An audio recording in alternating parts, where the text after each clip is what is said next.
LCGP. LCGP itu apa? LCGP itu adalah saham di bidang properti. Kan gitu. Nilai sahamnya hanya 0,02% sampai 0,06%, kan begitu. Sehingga kalau dibanding dengan jumlah saham yang beredar senilai 5,6 juta lembar saham itu sangat kecil. Karena nilai nominal 0,02 sampai 0,06 itu berarti kan di bawah 1%. Sangat kecil nilainya gitu kan. Nah, udah gitu terkait dengan bahwa saham ini kan ada sekitar 700-800 jenis, ya kan? Sedangkan kita hanya terkait satu saham. Nah, perjumpaannya di mana? Ini yang menjadi apa namanya keinginan tahuan kita semua, gitu ya. Perjumpaannya adalah bahwa jaksa ini menuduh kita ini masuk dalam grup, kan gitu. Padahal menurut keterangan saksi OJK itu baru diduga, kan katanya kan diduga. Artinya itu belum melalui satu pengujian yang dikatakan oleh Prof. Adler tadi bahwa untuk dituduh jadi nomini harus ada bukti. Satu, ada perjanjian antara si pemegang investasi utama dengan nomini, kan gitu. Kemudian yang kedua harus ada aliran dana.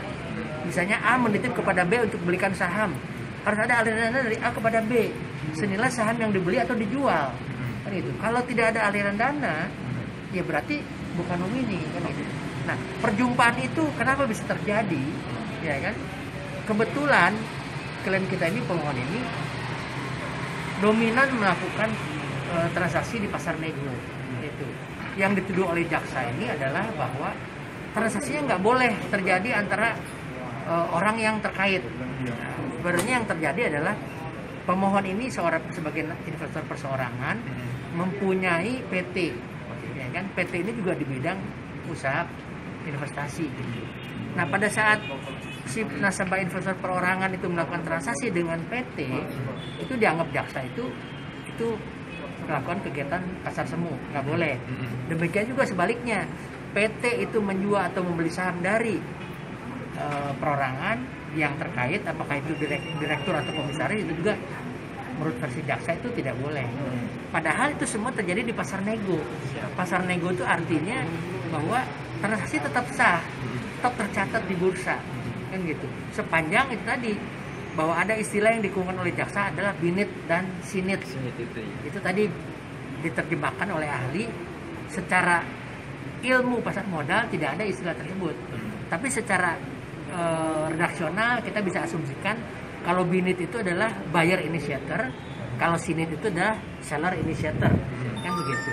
Nah, kita bicara pada saat orang itu melakukan jual beli saham. Sekarang kita sebagai investor saham, kita mau beli saham atau mau jual saham, kepentingannya sama atau beda? Saya rasa kepentingannya nggak mungkin bisa sama, gitu. Kamu jual saham karena kamu BU butuh uang. Abang ini mungkin jual saham karena sahamnya lagi naik, harganya bagus. Ada orang mau jual karena alasannya macam-macam. Jadi sebetulnya transaksi saham itu tidak bisa dijadikan acuan bahwa terjadi grup investor, terjadi grup nomini, ataupun terjadi grup-grup yang lain. Karena itu tidak signifikan untuk dijadikan acuan, gitu. Semua kepentingan investor pada saat beli dan jual itu tidak yang sama, gitu. Kalau saya beli saham A, orang lain ikut beli saham yang sama, 10 orang di belakang saya ikut beli saham yang sama, bukan berarti saya grup, kan gitu. Kenapa? Karena alasan untuk pembelian saham itu berbeda-beda. Demikian juga pada saat jual.